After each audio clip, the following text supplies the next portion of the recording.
Hi, my name is Luis De Rosa with the Puerto Rican Summit being held today in Central Florida.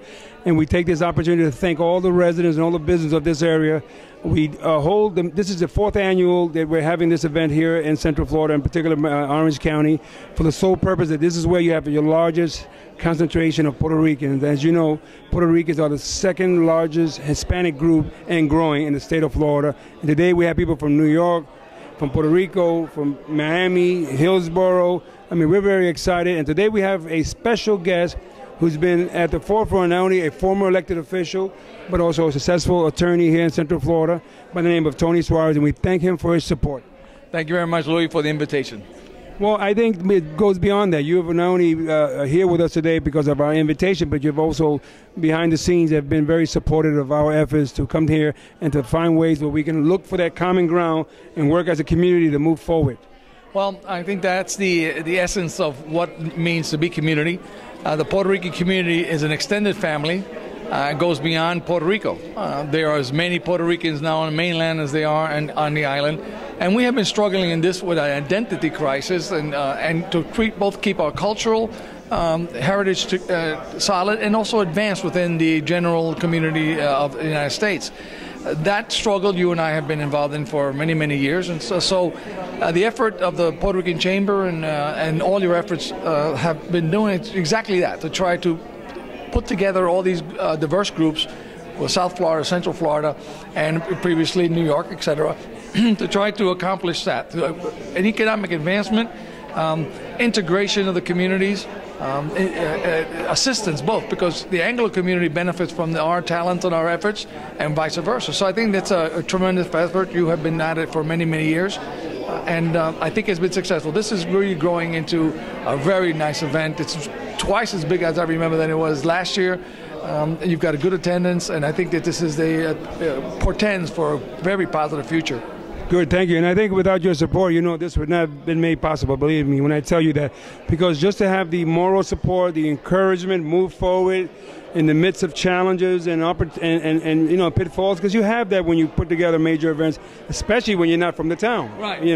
But so we thank you for your support. It's very important for us. It is my pleasure to assist in anything I can do to help adelantar the cause of the Puerto Rican community here in the United States. We're much to do. I'm involved with the Puerto Rican Bar Association of Florida, and we're still struggling for just something as basic as civil rights. So that is a continuous struggle. It's a continuous, but it's part of what makes happen. It's what made America great. The immigration and migration of groups to this country have made it a great country, and what you're doing and what we're all doing together makes that possible. Well, part of that effort and part of that struggle is the moot court that is coming on. What do you talk about? Yeah, as Vice President of the Puerto Rican Bar Association of Florida, we have designed, and now we're going into our second year, of what's called a moot court competition, something very popular within the law schools. And what we have done is created a situation, a fact pattern, where the law students will get together and therefore litigate in a court of law. We have a 3-judge panel, and the students will argue a certain issue. What we have designed in order to bring to prominence the issue of civil rights of Puerto Ricans is a question of whether or not the current status of Puerto Rican Americans who are citizens but cannot vote for President of the United States and do not have representatives in the National Congress, whether or not that is congruent. Is it constitutional within the scheme designed by the United States Constitution?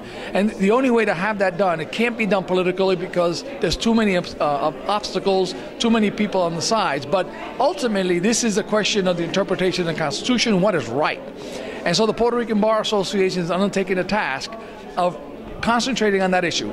Does this current relationship consistent with the Constitution, whether it's broad principles and specific rights? And so we have been designing that. October 26th of this year, we'll be in Miami. We will be have a 3-judge panel. We've already sent out the invitations to 47 different law schools to see how many we select to participate. Last year, we had 4 excellent major universities from New York and from Florida participate, and we anticipate to continue this until the problem is resolved, that Puerto Rican Americans on that island have a right consistent with every other American who lives on the mainland. Good, and that falls in line with the fact that Puerto Ricans fight for this country at the highest level in terms of all the wars from Korea, World War II, maybe the Civil War, if I understand.